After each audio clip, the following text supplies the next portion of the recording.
నమస్కారం. వారాహి వైటీ ప్రేక్షకులకు స్వాగతం. ఈరోజు మనం ఎలాంటి కెమికల్స్, ఆర్టిఫిషియల్ రంగులు లేకుండా ఇంట్లోనే జామ్ని సులువుగా తయారు చేద్దాం.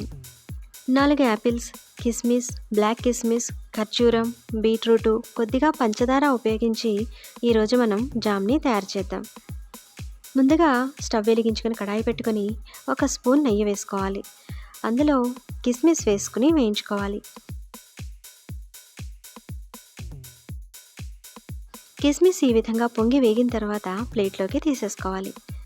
తర్వాత బ్లాక్ కిస్మిస్ వేసుకుని వేయించుకోవాలి.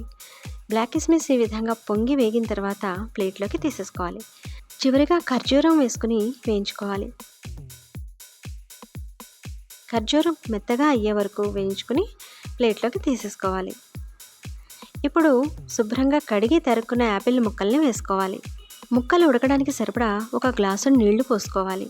శుభ్రంగా కడిగి చెక్కు తీసి తరుక్కున్న బీట్రూట్ ముక్కల్ని కూడా వేసుకోవాలి.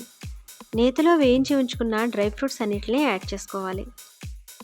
1 అంగుళం దాల్చిన చెక్క, 4 ఇలాచీ, 6 లవంగాలు, చిన్న జాజికాయ ముక్క వేసుకోవాలి. ఇవి జామ్కి మంచి ఫ్లేవర్ని ఇస్తాయి. ఆరోగ్యానికి కూడా ఇవి చాలా మేలు చేస్తాయి. అన్నీ ఒకసారి కలుపుకొని స్టవ్ మీడియం ఫ్లేమ్లో ఉంచుకొని మూత పెట్టుకుని ముక్కలన్నీ మగ్గే వరకు ఉడికించుకోవాలి. మధ్య మధ్యలో కలుపుకుంటూ ముక్కలన్నీ బాగా దగ్గర పడే వరకు ఉడికించుకోవాలి.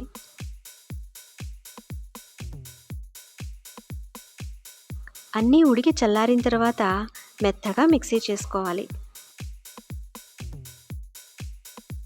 ముక్కలన్నీ మిక్సీ చేసుకున్న తర్వాత ఆ పలుపుని ఒకసారి చెన్నీలో వేసుకుని మెత్తని గుజ్జుని వేరు చేసుకోవాలి. అందులో ఏమైనా గరుకుగా అడుగున మిగిలిపోతే విడిగా తీసేసుకోవాలి. అప్పుడే మనకి జామ్ చాలా స్మూత్గా బాగా వస్తుంది.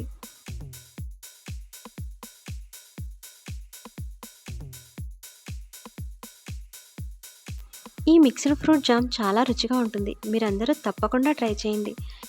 ఇందులో నేను ఖర్జూరం తక్కువ వేసి కొద్దిగా పంచదారని కలిపాను.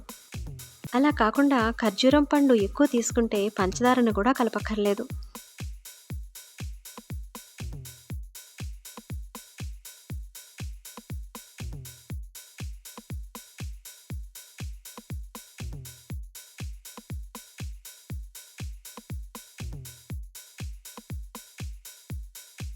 ఈ విధంగా అడుగున కొంచెం గరుకుగా మిగిలిపోతుంది. దాన్ని వేరు చేసేసుకుని ఆ గుజ్జుని మళ్ళీ ఒకసారి స్టవ్ వెలిగించుకుని కడాయి పెట్టుకుని అందులో వేసుకోవాలి. ఇప్పుడు ఇందులోకి రుచికి సరిపడా కొద్దిగా పంచదారను కలుపుకోవాలి. నేను 1 గ్లాసుడు పంచదారని వేశాను. స్టవ్ మీడియం ఫ్లేమ్లో ఉంచుకుని కలుపుకుంటూ ఉండాలి.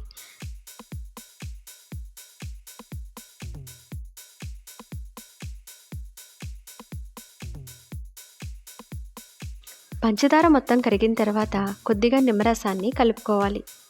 పంచదార అంతా కరిగి మళ్ళీ కొద్దిగా దగ్గరగా అయ్యే వరకు కలుపుకుంటూ కుక్ చేసుకోవాలి.